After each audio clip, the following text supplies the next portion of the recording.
One of the world's most famous cities, Cape Town, was ground to a halt earlier this year for days by the local taxi industry. You have to understand that the South African taxi industry basically transports this whole country. It is a tens of billions of rands industry, and it is the only way to and from work and around everyday life for millions of South Africans.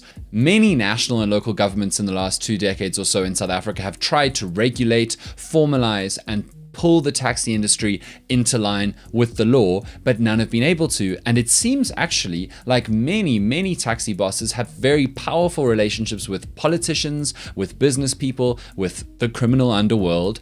No one's been able to handle the taxi industry. So this is the issue with the South African taxi industry and what it's going to take to do anything about it. Welcome to The Issue with Dan Corder. South Africa is a movie. Come watch it with us. And while you're watching, please just do us a small favor, click subscribe so we can keep the lights on and grow this project as big as we can. Let's get into it. It's basically impossible to overstate how massive and vital to people's lives, the functioning of this entire country, the South African taxi industry is. It was extraordinary just in one province, in one city, when the industry chose to shut down Cape Town for a bunch of days, to watch there be no solution, not enough buses, virtually no trains, people having to walk tens of kilometers just to get home from the city center and overcome spatial apartheid back to their places of residence, people not being able to go to school or hospital. It was extraordinary to witness. Now, I said earlier that in the Western Cape, it's estimated that the taxi industry makes around 1.5 million rand per day off of all of these trips. Now that's just in the Western Cape. The Competition Commission speculated in 2021 that there are more than 15 million trips taken by people on minibus taxis per day in South Africa, and that the industry makes more than 100 billion rand a year. It's massive. And this creates, the estimates say, up to 1 million jobs. That's 3 direct jobs per taxi and 10 indirect jobs per taxi vehicle from people being able to get to work. So how did it become like this? No surprise, it has its foundations in racist government legislation. But this was even before apartheid. This was when some kind of hodgepodge British-rooted South African racism in the government was marginalizing people of color. By 1930, the Motor Carrier Transportation Act essentially made it impossible for people of color to move around because it said that you had to get a permit to transport passengers and goods in a vehicle, and it was virtually impossible for a person of color to get a permit to do that, and all of the white people who were running taxis and minivans and the rest had no interest in carrying people of color around. But people of color needed to travel, and they often needed to travel in areas where the state-owned rail and bus services couldn't go. So smart people started figuring out ways around the rules. Black South Africans started buying large American sedans like the Chevrolet Impala with its iconic 6 headlights, actually called in South Africa the 6 Mabone. And they would buy these because they could transport 6 people and blend into traffic, and so they became undercover taxi operators. In 1977, the apartheid government introduced the Road Transportation Act, which essentially said that you needed to get a permit if your vehicle carried 10 or more people, because then it counted as a bus, and it was still incredibly difficult for Black South Africans to get permits. But minibus taxi drivers figured out a loophole. They figured that if they left one seat open of a 10-seater like a Datsun E20, they didn't need to get a permit because if there were only 9 people in the taxi, it didn't qualify as a bus under the Road Transportation Act. From the 1980s, the apartheid government essentially gave up trying to outlaw black-owned minibus taxi companies and operators, and they started to recognize certain taxi operators and legalize many of those operators too, but there were still very few permits being given out. The first ever union of taxi operators was formed, SABTA, the South African Black Taxi Association, and when that was formed, we learned that there were over 60,000 taxi operators in the country because they all joined SABTA, and there were probably many more who didn't. This was the era of the affordable and reliable 7-seater taxi. The VW Combi was the most common one, and that basically dominated South Africa until the 90s. When the 16-seater rose to power, like the Toyota Hiace, which was commonly known in South Africa as the Zola Bud, after the famous long-distance runner Zola Bud, for exactly the same reasons, that it could go long distances in a reliable and efficient manner. Then the Toyota Quantum came out, and You know the rest because that's the rest. And now, in 2023, an estimated more than 70% of South Africans rely on taxis to get to work and back and to get around their daily lives.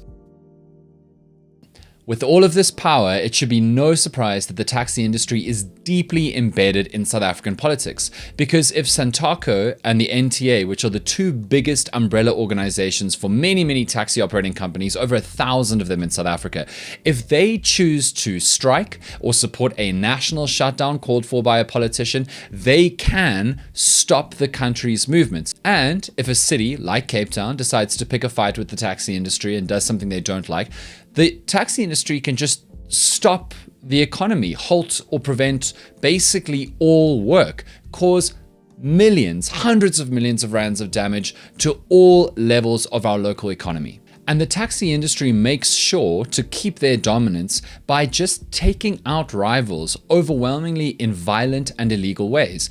Many taxi drivers and people who work for taxi operators have been convicted of burning trains, whole carriages, particularly in the Western Cape, because as one convicted taxi driver said, when there are fewer trains, he works more. Very similarly, buses, as you've read in the media, are often attacked and burnt. When the My City bus service tried to move into what is considered taxi area in historic townships around Cape Town, it was also threatened. Drivers of buses were in danger. Some buses were even torched. And I think it's pretty clear why they consistently get away with it. Because the taxi industry has so much power. And not just above board power linked to politics, but underworld criminal power also. Because whenever there is this much money to be made, particularly off more vulnerable people who are less well defended or protected by the police or the political establishment, criminal networks get involved. And there's another thing. An infamous part of the taxi industry is how poorly taxis drive, how unsafe they very, very often are, and how much taxi violence, taxi-on-taxi violence there is. And the reason why is because in most taxi companies, the drivers don't own the taxis and they need to earn a certain minimum amount of money to hand over to the taxi boss every single day and pay for fuel. And so they are desperate to get as many trips as possible, drive as fast as possible, pick up as many passengers on the available routes they can operate as they can, just so that they can make any money from a given day. And it's quite common that taxi drivers sometimes come away with nothing. And that desperation means rivalries over routes, rivalries between drivers and companies that often end in hits, assassinations, violence, intimidation. They're just fighting to try and make sure they see any of that money at all so they can survive. In a year spanning parts of 2021 and 2022, an estimated 110 people were killed in hits related to the taxi industry, and there were 70 more attempted hits. And these aren't just lower profile people who are weaker on the rung of the taxi industry. In fact, the president of one of the taxi associations in the Western Cape, Victor Wiwi, was murdered. Wildly, the global initiative investigating transnational organized crime estimated that of all of the hits, the planned murders in South Africa between 2015 and 2020, half of them were involving the taxi industry. So what happens now? Because looping all the way back to the city of Cape Town shutdown earlier this year, many taxis are fundamentally unsafe. They drive in an unsafe manner, they are unroadworthy vehicles, they endanger passengers and drivers and other road users.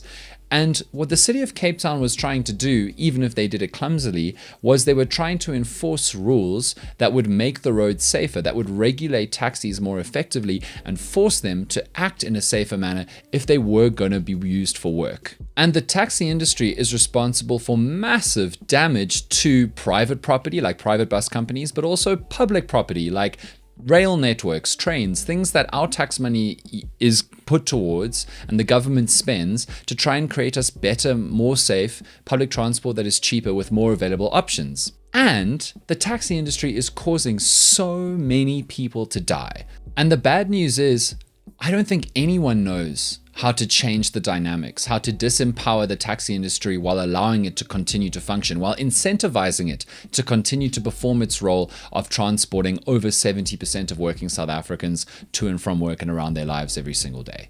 It would require an extraordinary act of some or other political body that was willing to go through the massive disruption of the taxi industry fighting back. The probable underworld consequences of disrupting this chain of beneficiaries who are all making money off of the transport of generally poorer South Africans. It would require an extraordinary enforcement of policing across South Africa to quell any backlash and vengeance, to keep commuters safe, to keep buses safe, and to keep trains safe.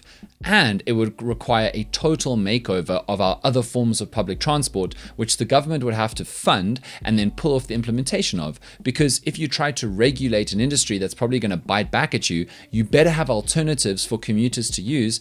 And the city of Cape Town didn't. The city of Cape Town did not have a train network that was functioning to the point where they could carry all of these people who now needed transport to work. They did not have a bus service that was safe or able with the capacity to carry that many passengers either. So that is 4 or 5 massive things that would all have to happen pretty perfectly. And if you think about our political and socioeconomic system right now, it's hard to see even one of those things happening. Honestly, I think the taxi industry will remain this powerful and influential and able to cause messes if it needs or wants to for a very, very long time.